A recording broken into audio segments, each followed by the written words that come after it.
Wovon träumt Stephen King? Was läuft im Unterbewusstsein dieses Bestseller-Autors ab, dessen Romane einer sagenhaften Menge von Filmen und Serien als Inspiration dienten? Welche Albträume suchen den Meister des Suspense und des Horrors heim? People ask, what scares me? Everything scares me. I want to be your friend. I want to come up to you and put my arm around you and say, hey, you want to see something? It's great. Wait till you see it. You'll really like this. That's what it's all about. You're supposed to scare people.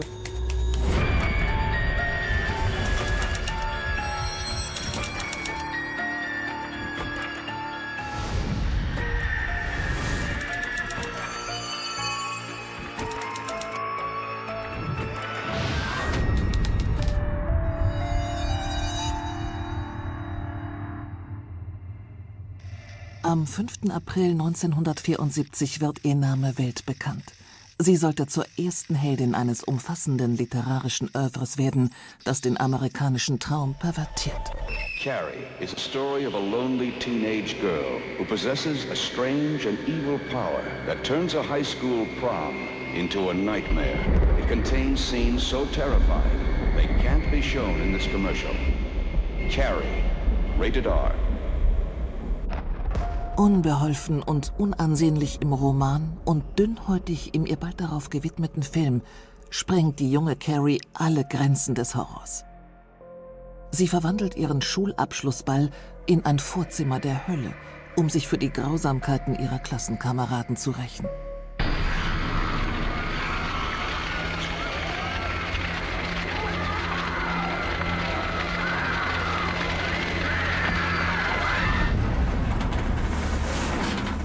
Carrie machte den Weg frei für ein ganzes Rudel Monster, das in die Welt drängte.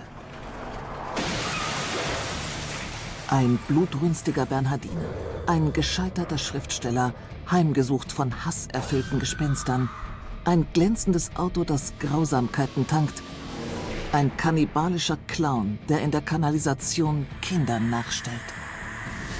Angeführt wird diese Meute von ein und demselben gequälten Geist, dem von Stephen King. He is, in fact, simply the biggest selling author in the world. Would it embarrass him if I pointed him out? No, I wouldn't. That's all right. It's all right. Ein Romanautor von schier übernatürlicher Produktivität, der seit mehr als 50 Jahren der unangefochtene König aller Horrorbestseller ist. I have done my best to scare the shit out of you guys. It's a tough job, but somebody's got to do it, you know what I'm saying?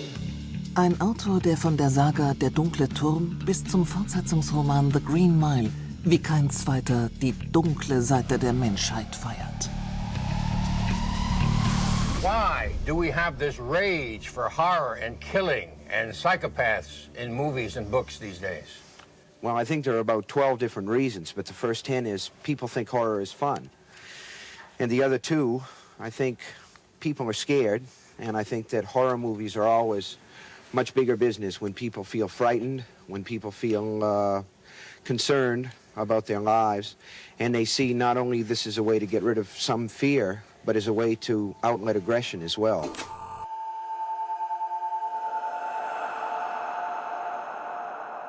Society gives points, you know, for good emotional behavior. So we get points for exercising those emotional muscles that society approves of. Love, friendship, loyalty, humor, that sort of thing. But for every one of those good emotions, we have a dark one as well. We have fear, we have aggressiveness, we have anger. We all have, I suppose, urges that sometimes tend towards sadism, that sort of thing. And a horror story or a horror movie gives us a chance to exercise that side in a comparatively harmless way.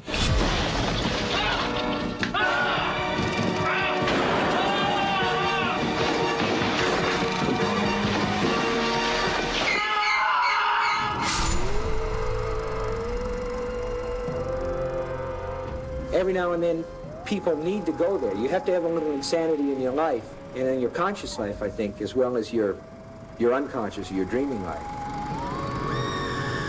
One of the other reasons that people like this is because it's a rehearsal for death. It's a way to get ready. Death is the biggie. 200 years from now, none of us is going to be here. We all going to be someplace else. And we're in a very uncomfortable position. We're the only creatures, at least as far as we know, but we're able to contemplate our own end. We know it's going to happen. We have to do something about this, that we can deal at all in our daily lives without going insane. In that way, the horror story or the horror movie is a little bit like the amusement park ride that mimic violent death, you know, things like the parachute drop where you get to experience your own plane crash, the bumper cars where you get to have a harmless head-on collision, so on and so forth. The people. Gotcha. You did. God. See how low this is? I want to do that to people? Why? Well, it's fun, obviously. But Der ungeheure Erfolg, den Stephen King seit Beginn seiner Karriere erlebt, ob im Buchhandel oder mit den unzähligen Verfilmungen seiner Romane, belegt einen grenzenlosen Appetit des Publikums auf das Makabre, selbst unter den formbarsten Geistern, was Anlass zur Sorge gibt. I don't think that any kid was ever driven to an act of violence by a Metallica record or by a Marilyn Manson CD or by a Stephen King novel.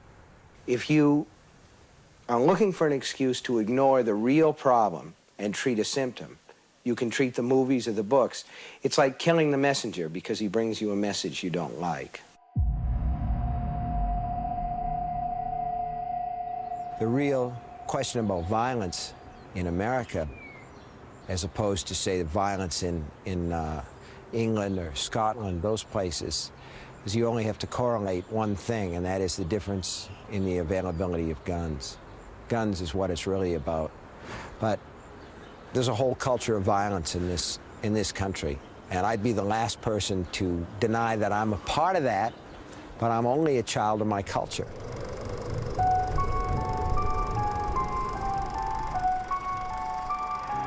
Denn Stephen King ist ein rein amerikanisches Produkt, inklusive der Traumata. Als Kind der 50er hat ihn nicht nur das Attentat auf John F. Kennedy geprägt, sondern auch das Aufkommen einer bislang in der westlichen Gesellschaft nicht gekannten Gewalt. When I was a kid, there was a guy who, maybe the first of the modern serial killers. He was a guy named Charlie Starkweather. That sort of thing didn't happen, or at least it didn't happen very often. And I had a scrapbook. I cut out all these clippings of him, and my mother found this scrapbook. And I think she said, why are you interested in this guy? There was one picture of this young man who killed these people. And there was a total double zero in that kid's face. I really did see something in there that was inhuman. But I don't mean inhuman like demonic. It was like double zero. Nothing. No good, no evil.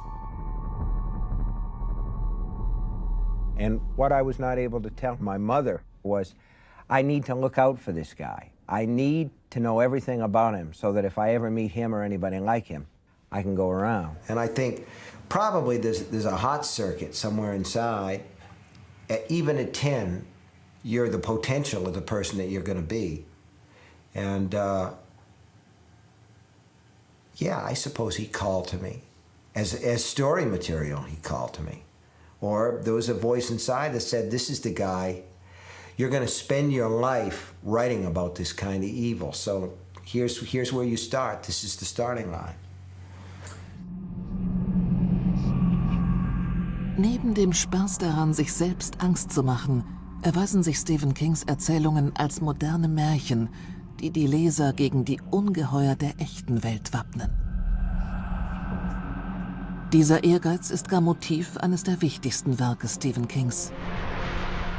Es, eine Saga über den Kampf einer Gruppe von Freunden gegen ein böses Wesen, dem sie sich erst als Kinder, dann als Erwachsene stellen. Seit der Erstausgabe gilt es als Meisterwerk Stephen Kings und des gesamten Fantasy-Genres. 30 Jahre nach Erscheinen macht der Romanzyklus erneut Furore.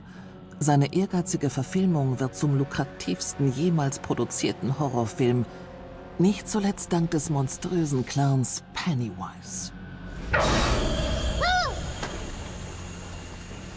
Hiya, Georgie. What a nice boat. And what I really wanted to do with it was to write about how kids have a wider bandwidth when it comes to perception and belief and the ability to accept things. It is about what I remember most and treasure best in my own childhood. Love and terror and finding a hand to hold when things get hard and living in the world of hurt. It has a coherent thematic core. You cannot be an adult in this or any society until you have finished with your childhood.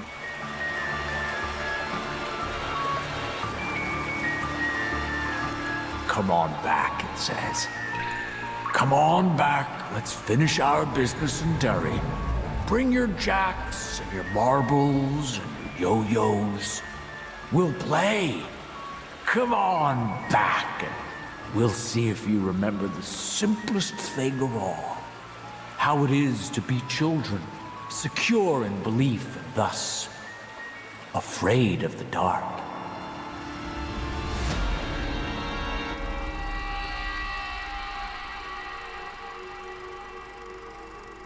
And so what I really wanted to do in it was to try to create a bridge. And I wanted to give adult readers a chance to relive those years as much as possible. And it goes back, I think, to that fairy tale motif. I think one of the things that the horror story is supposed to do is tumble us back into that condition of childhood where everything seems out of control. Because as adults, we're supposed to be in control, and yet we know when we sit down and think about it so often that we're not.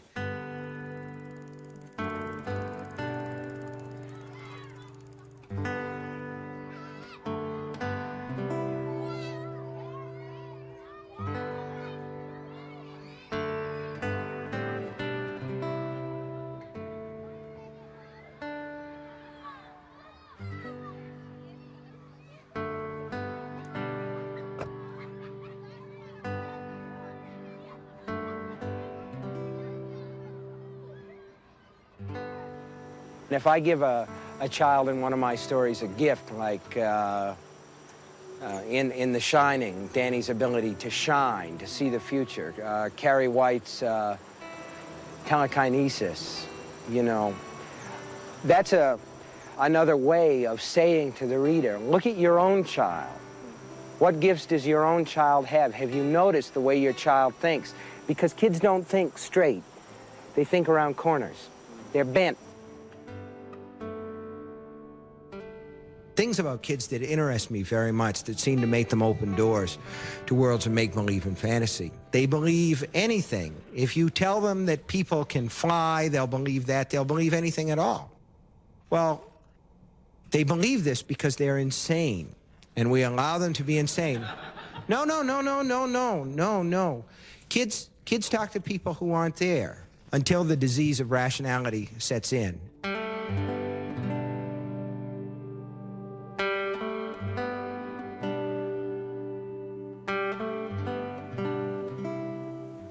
We allow our children to be crazy until they're about 8, and then we start to say, why don't you grow up?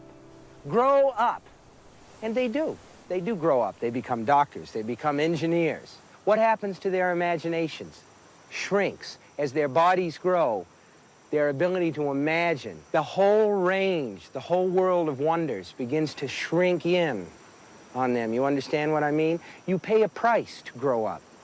It's a high price. And with adults, can you teach them to use their imaginations again? Yes, I think you can. I think one of the reasons they come to my books is because what I'm trying to say to them is, look, use your imagination again.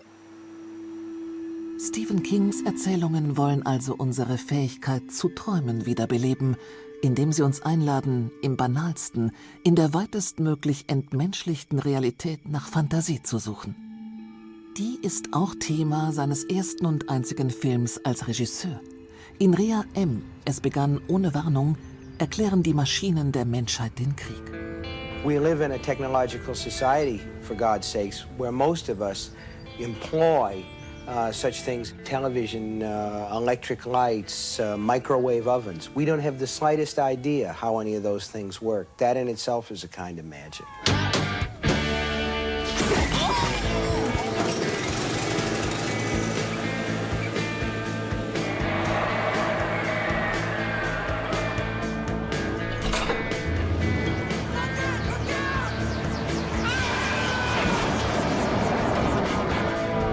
I'm afraid of trucks and cars. I mean, Maximum Overdrive is about trucks. Christine was about a car that drives by itself. Because as a child, they seem so large and I seem so small. I had the same imagination then that I do now. I can remember always being afraid that one of them would back up over me and looking at the headlights and thinking that they looked like eyes.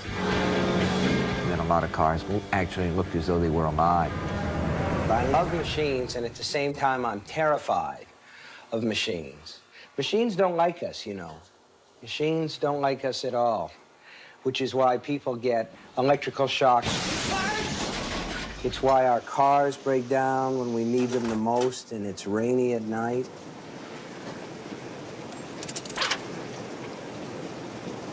Come on. Come on, Christine.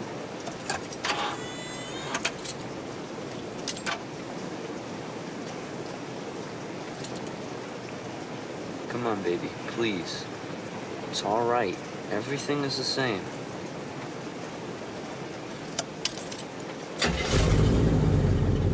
This just, to me, it looks dangerous.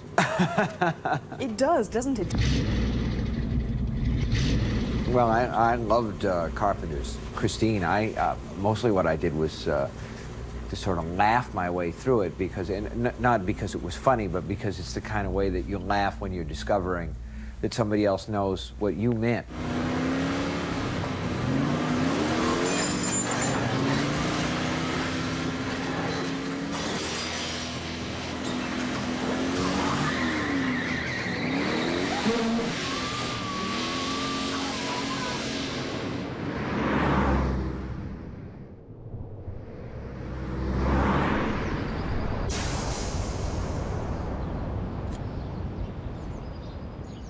Und so wie er Maschinen entgleisen lässt, bedient sich Stephen King des Fantastischen, um seine Realität zu verzerren und die seiner Leser.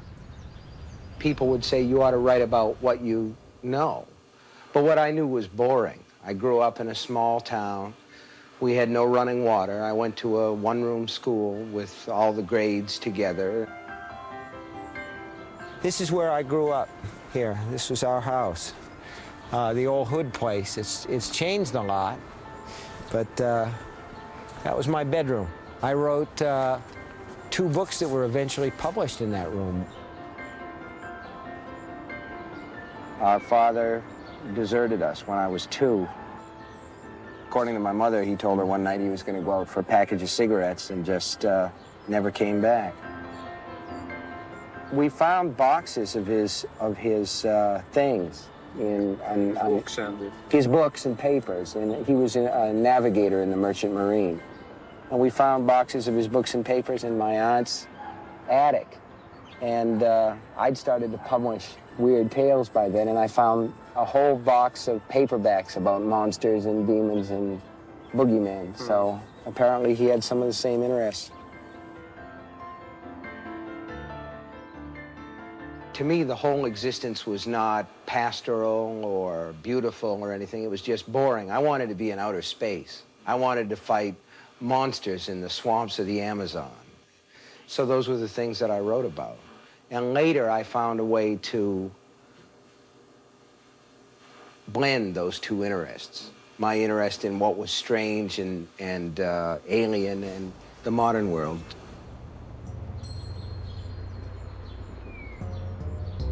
For me, the trick was to find some kind of bridge between the sort of Gothic horror stories that were written in the 18th century and the world that I live in today, because Frankenstein, Dracula, they're both set in Europe, and there's a feeling of antiquity about them.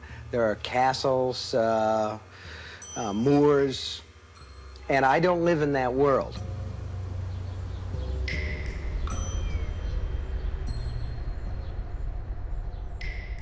I liked a guy named Richard Matheson. He was the first guy that I ever read as a teenager who seemed to be doing something that Lovecraft wasn't doing. It wasn't Eastern Europe. It was like the horror could be in the 7-Eleven store down the block, or it could be, you know, just up the street. Something terrible could be going on.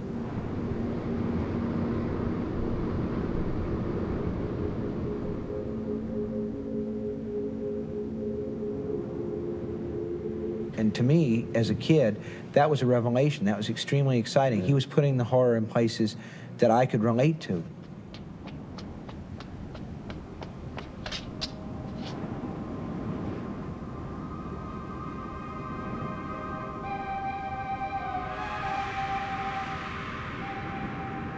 I was teaching Dracula in high school, and I taught it 3 or 4 times, and every time I taught it, I got more interested in what a really strong novel it was, his story. And we were talking about it one night, and I said, this is the magic question. I said, what would happen if Dracula came back today? But suppose he came back to a little town somewhere inland in Maine. You know, you go through those towns and everybody could be dead, and you'd never know it anyway. And I wrote a novel called Salem's Lot, where a European vampire comes to a small Maine town, Jerusalem's Lot, and settles in and opens an antique store and turns this whole town of boarding house owners and barbers, small-town policemen, into vampires.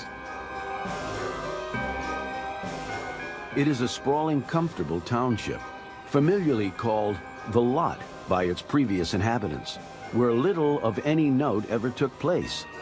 But a little over a year ago, something began to happen in Jerusalem's Lot that was not usual. People began to drop out of sight.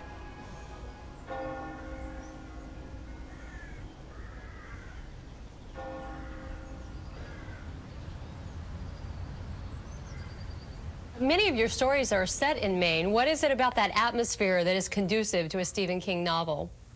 Well, I don't think it's just the atmosphere. I think that I would be writing some kind of spooky stories wherever I live, because it's the way that I'm built. It's what I'm built to do.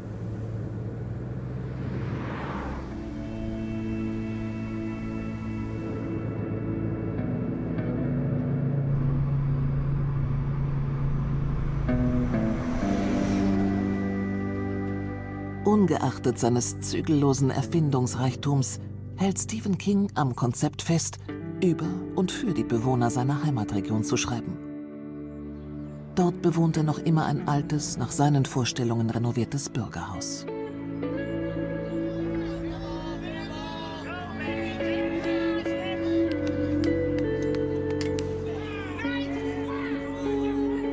I stay because everybody knows me and I know everybody, and as a writer, I stay for the same reason that William Faulkner stayed in Mississippi, because there are only so many places in the world that are yours that you can really know and really describe.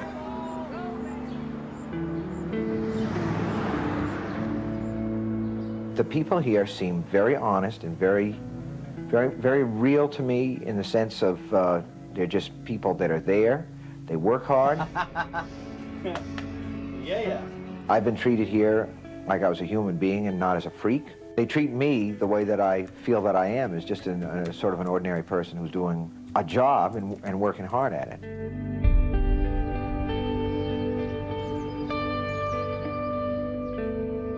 Fest verwurzelt in einem ländlichen und oft armen Amerika wird Stephen Kings Werk als leichte und gut zugängliche Literatur aufgefasst. Diesen populären Charakter empfand die Kritik lange als vulgarisierte Nivellierung nach unten. I'm a creature of my culture, and I hate the idea that there even is a a line drawn between serious literature and popular literature. But I also think that there's a critical view that says we critics are the few, the proud, the brave, and we understand what real literary quality is, and there aren't very many of us guys, us real pencil neck geeks who understand the true meaning of a piece. You're just getting them all in, aren't you? Now, well, I'm sort of sliding that in there. But the idea is that there tends to be critical approval for people who have a fairly narrow range of appeal. And there is a feeling among the real critical intelligentsia that anybody who's being read by a lot of people can't be very good because the middle range is fairly low, and that's total bull. I'm sort of resigned to the idea that I'm going to be regarded as a popular novelist with a popular novelist's virtues and a popular novelist's faults. You know, sometimes I get letters from people saying they won't let our teacher teach your book in class. My reaction is fucking great. Good.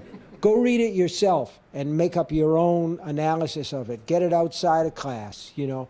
If it matters to you, it matters. But if you come back to it again, I'd like to think that there would be something else as well other than that emotional hit, that emotional e-ticket ride.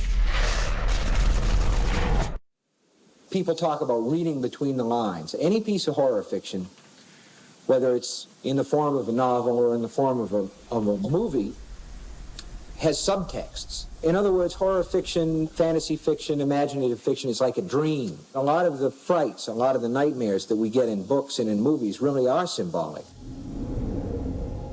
Diese Liebe zum Subtext übernahm Stephen King aus Science-Fiction-Romanen, Horrorcomics, vor allem aber aus den Monsterfilmen, die er in seiner Jugend verschlungen hat.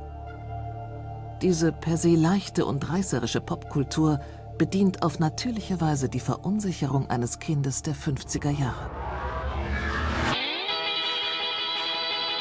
In the 50s, there was a spate of horror movies in the United States that were about these giant bugs. There were giant bugs everywhere. There was a movie with James Arness called Them. And there were these giant ants in the storm drain in Los Angeles. There's the beginning of the end where giant grasshoppers took over Chicago. And the way that they got rid of the giant grasshoppers was they recorded the mating call of the wild grasshopper and got a bunch of boats out on Lake Michigan and put it through loudspeakers, and all those grasshoppers came off the buildings and went into the lake and got drowned, because sex always gets you in the end.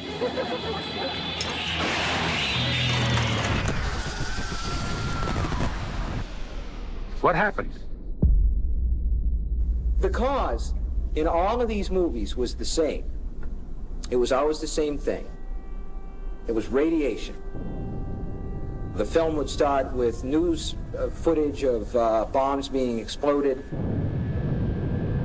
And again, these huge bugs come down on the cities and stomp them flat in a fairly clear symbolic representation of what a real nuclear weapon would do to a real city. Watch out for the mist. It's radioactive, packed with poison, and it moves fast. The old scientist at the end of Them says, "We've opened a door that we can never close." And there's a white light behind that door.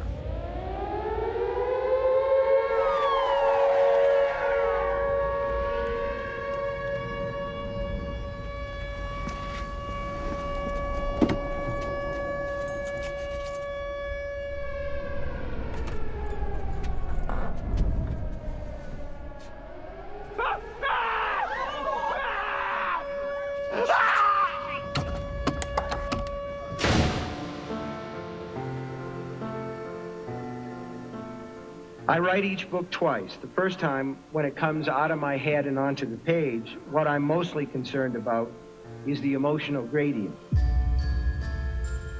But there can be more to a book.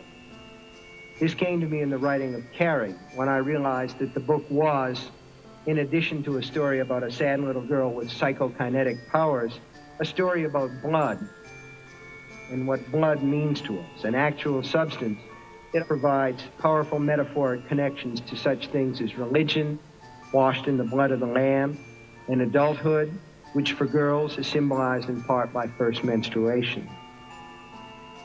Blood also symbolizes powerful family connections, which we sometimes hate and find we still can't ditch. No, Mama! Eve was weak. No! Eve was weak. No! Eve was weak. Say it. No, son. Mama!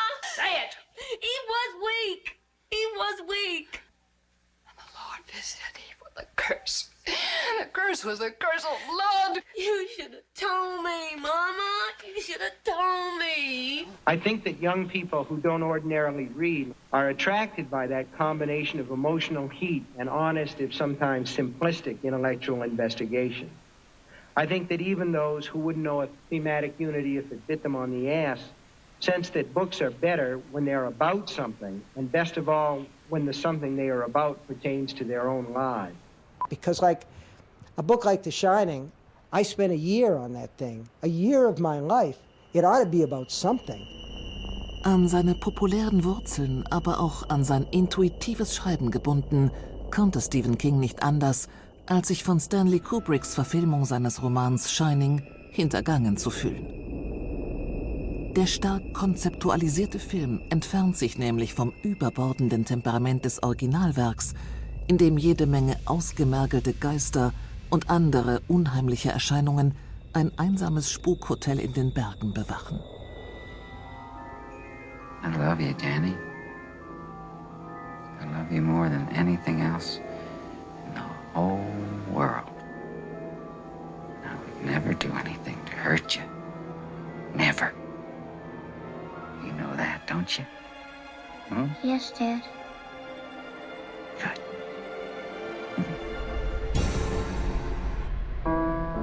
Stanley Kubrick was like the coldest guy in the universe. And I'm a very sort of warm, gooey, sentimental guy. The difference between Kubrick's version of The Shining and my version of The Shining is mine ends with a hotel burning and his ends with a hotel freezing. Danny!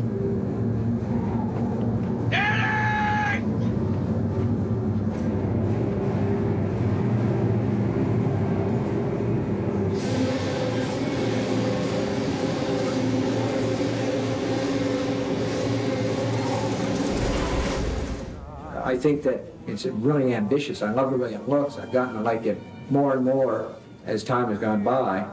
But I do have my days when I think that I'd given Kubrick a live grenade, which he heroically threw his body off. Stephen Kings Ressentiments gegenüber Kubricks Film lassen sich auch durch den stark autobiografischen Charakter des Romans erklären. Denn mit der Figur des gewalttätigen und alkoholsüchtigen Schriftstellers Jack Torrance beschwört Stephen King seine eigenen Dämonen herauf. I came home one day, Joe, my oldest boy, who was then 3 or 4, had done all these cartoons and crayon drawings on this manuscript that I'd been working on. And it was this sweet stuff like hello, Daddy, and cards and sons and big tall guys, you know, like kids draw with crayons where the legs look like Daddy Longlegs things. And I was thinking to myself, little son of a bitch, I could kill him. I could kill him. Look at this stuff. And that became the basis of The Shining.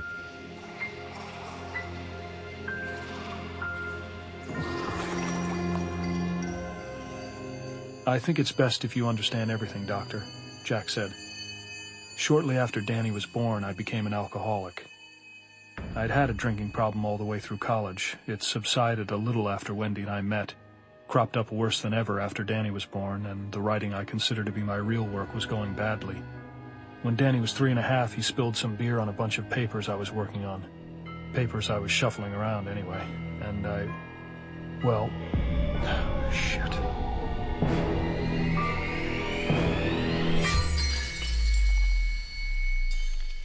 What goes on in my life shows up in my fiction. I can remember writing The Shining about this dry drunk Jack Torrance and thinking to myself, boy, I'm glad I'm not that guy. I drink a lot, but I don't drink that much. I'm not that bad. And then coming back to it years later after sobering up and saying, I was that guy. But I read early on, and probably you did too, write about what you know. And I know about the writing life because I've been a writer for a lot of years.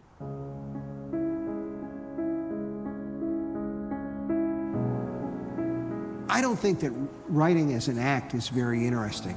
I can write about the act of writing a little bit, but the real story has to be somewhere else. It'll be a book in my honor for saving your life and nursing you back to health. Oh, Paul, you're gonna make me the envy of the whole world. You just expect me to whip something off, is that it? I expect nothing less than your masterpiece.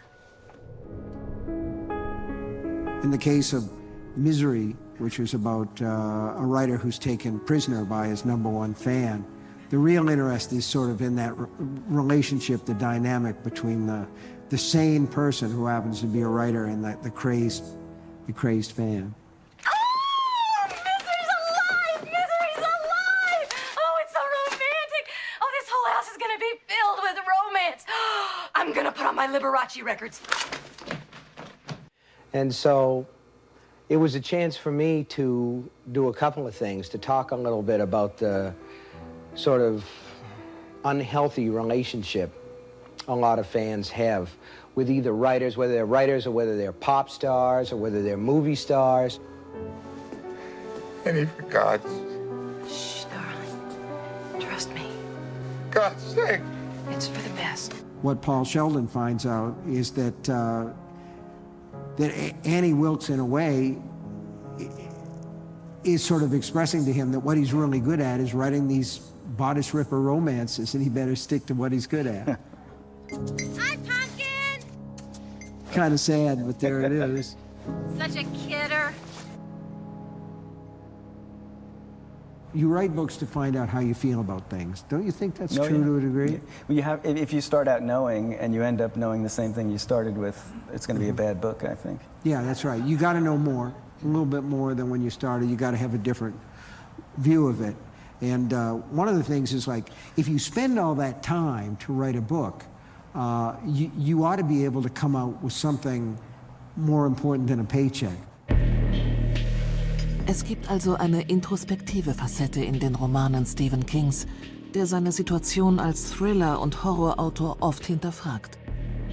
So wie in Stark, das von einem alten Weggefährten des Autors, George Romero, dem Regisseur von Die Nacht der lebenden Toten, verfilmt wurde. It's time to start a new book. Oh, I don't think so. I'm finished with you. George Stark is dead. I'm not dead, Hoss. Not hardly. I'm just getting started. It's about this literary writer, Thad Beaumont, who has a crime writing alter ego, a pen name named George Stark. And when he tries to dump the Stark pen name, Stark actually comes to life and starts to stalk people to get Thad to write about him again. I really wanted to write about the different people that we are. I've always wondered who I am when I write, because once I'm doing it, I'm not really in the room with myself. He has to do that. It's essential. The writer has to let that inner being out of the lockup. He has to let it have a voice in his work, otherwise the work itself will be inhibited, timid, without passion. It'll be a pack of lies. The one time that I thought I had gone too far was I wrote a book called Pet Sematary, and it was so close to reality. The town, Ludlow, was a real town. It was Orrington. I was teaching creative writing there, and my little boy, who's now a writer in his own right, Owen, was very young, and he ran for the road. I ran after him. Get that baby! Get that baby!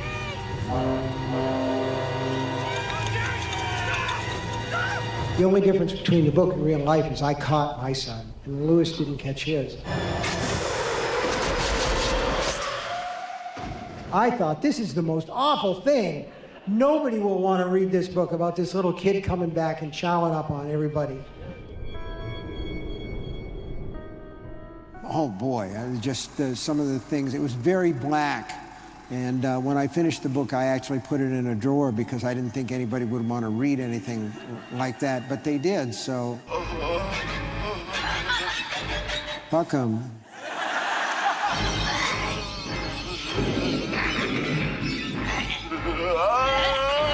Once I sit down in front of the typewriter, I become an amoral being. But I think that my responsibility as an artist is only to tell the truth. I may have told a few whoppers about ghosts, goblins, vampires, and the living dead, but I like to think I've told the truth as best I've been able to manage it about the human being. And I also like to think that it's the human beings that my books are mostly about.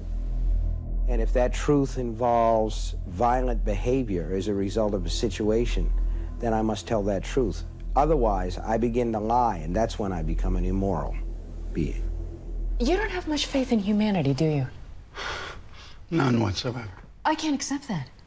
People are basically good, decent. My God, David, we're a civilized society. Sure, as long as the machines are working and you can dial 911, but you take those things away, you throw people in the dark, you scare the shit out of them. No more rules. You'll see how primitive they get. You scare people badly enough, you can get them to do anything. Zwar ermutigt Stephen King diese Ungeheuer, die Menschheit in ihre letzten Hochburgen zurückzudrängen, aber nur um die Funktionsstörungen unserer Gesellschaft mit einer oft herzerfreuenden Grausamkeit besser bloßlegen zu können. I've had a chance to do some fairly subversive things. In The Stand, I got a chance to write about what happens when we finally realize that our technology has outraced our morality. In The Dead Zone, I got a chance to talk about the alienation of the prodigy, the person who knows something or can do something that's different from everyone else.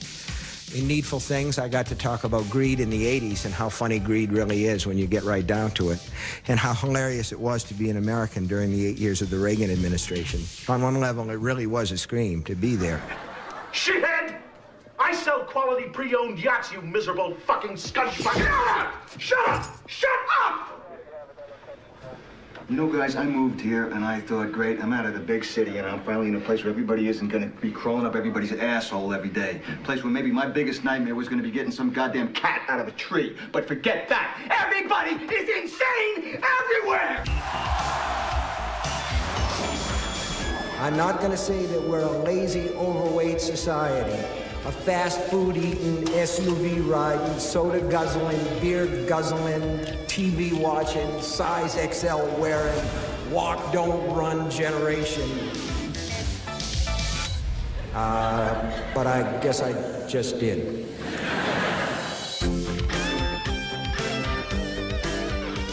I was raised to believe that writers were the secret agents of the arts, and that we pretty much went and had to go unobserved and unseen, and that way we gathered material. We saw what people were doing, you know, and we were able to bring it back and work it in our stories. Cruz!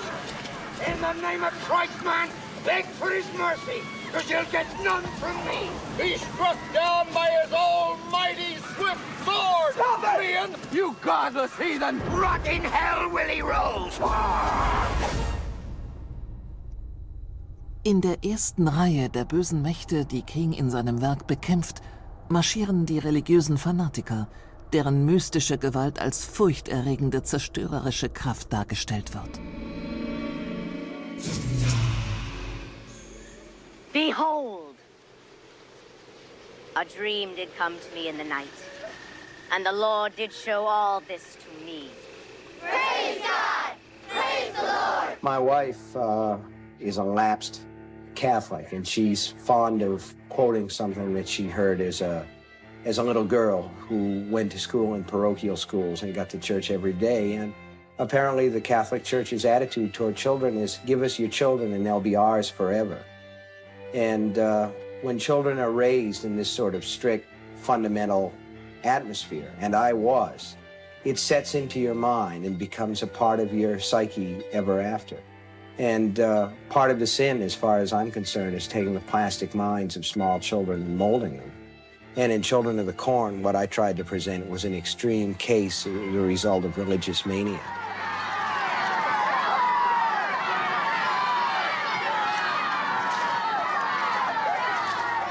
That's a more clear-cut example of the way that I feel about religion. And my idea is that all organized religion leads sooner or later to the mass grave. If somebody offers you a Bible for your right hand, sooner or later they will offer to put a gun in your left. There is one God, the God of the Israelites. And he is a stern and vengeful God. And we have been mocking him far too long. And now he demands retribution in blood. It is time to declare yourselves. Take sides, the saved and the damned. Read the good book. It calls for expiation, blood. What? Ob seine Helden es nun mit Erleuchteten oder Bösewichten aufnehmen, King warnt seine Leser stets vor der Verdummung der Massen. Vor allem, wenn er charismatische Führergestalten erschafft, die sich wie Parasiten von den Schwächen ihrer Opfer nähren. So wie den populistischen Politiker Greg Stilson, den Martin Sheen in David Cronenbergs Verfilmung Dead Zone, der Attentäter, darstellt. Boy, you gotta be in good shape to go the full distance for those big boys down in Washington. Right. You gotta stay in shape all the time with those boys. You can't turn your back on them. You gotta stay in better shape than this country. What the hell is happening to this country? Can anybody tell me what the hell is going on? You know, it's funny, I foresaw Donald Trump. I wrote a book called The Dead Zone. And we will be stronger and bigger and better as a nation than ever before. We're right on track. Note the way Donald Trump falls back on saying this and such is going to be huge, or this and such is beautiful. Those words by themselves mean absolutely nothing. Politicians are allowed to slide by with generalities rather than specific. When not dealing in generalities, elected officials who are supposed to be the best, the smartest, often resort to outright misinformation. Don't you see what he's done? We're all decent people. We are. And he's preyed on our weaknesses, on our hatred and our greed and our prejudice and our fear. Don't you understand? He runs on hate. And he's used it to turn us all against each other. Ob mit seinen Albträumen oder seinen Erzählungen, King erzählt uns letztlich immer dasselbe. Nur ein wacher Geist kann die Ungeheuer vertreiben. Ganz so wie die Helden seiner Erzählung Die Leiche, die Rob Reiner als Inspiration zu seinem Film Stand by Me, das Geheimnis eines Sommers diente. King lädt uns darin ein, uns unseren Ängsten zu stellen, um von dieser Prüfung ein wenig größer und ein wenig weiser heimzukehren. The film Stand By Me and the story are about 4 little boys who walk down a set of railroad tracks to see a dead body. It's a quest story. It's very, very simple. There are 4 boys who want to go and see something. And along the way, one of the classical purposes of the quest story is that you're supposed to discover things about yourself. You could be a real writer someday, Gordy. Fuck writing. I don't want to be a writer. It's stupid. It's a stupid waste of time. That's your dad talking. Bullshit. Bull true. We live in a society where many believe that libraries and other cultural endeavors are of minor importance, as if learning to think is a thing that just happens naturally, like learning to walk. Believe me, it's not. Learning to think is the result of hard work and steady effort. I don't believe in the so-called dumbing down of America, but as everyday reading declines, and it has, analytical thought also declines. My wife and I have a foundation, and we try to support as many libraries as we can, because I feel like they're very important resources in communities, and they meant a lot to she and I when we were younger, because we didn't really have any money, either one of us, and we loved books, and that's where you go to get the books. The ability to think clearly and logically leads to good decision-making, and I believe the ability to think clearly grows along with the ability to read. It's like God gave you something, man. All those stories that you can make up. And he said, this is what we got for you, kid. Try not to lose it. But kids lose everything unless there's someone there to look out for them. And if your parents are too fucked up to do it, then maybe I should. Mit über 70 nimmt Stephen King einen beispiellosen Platz in der zeitgenössischen Literatur ein. Als Philanthrop, Familienvater, Liebhaber und Mäzen hat er sich über ein halbes Jahrhundert hinweg als einer der größten Erzähler unserer Zeit etabliert. Ein regionaler und gleichzeitig universaler Künstler, tiefgründig, aber immer zugänglich. Und die Macht seiner Albträume lässt uns weiterhin an die Möglichkeit eines Ideals, eines Traums glauben. What do you think is the sum of what you've done?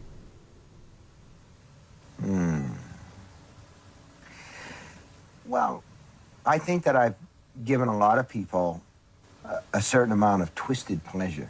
And I think that I've taken a lot of people away from their daily lives and taken them on ghost trains, and people have gone on them and maybe enjoyed themselves. I'm not sure that there's anything beyond that. I don't hold out any big brief for literature as an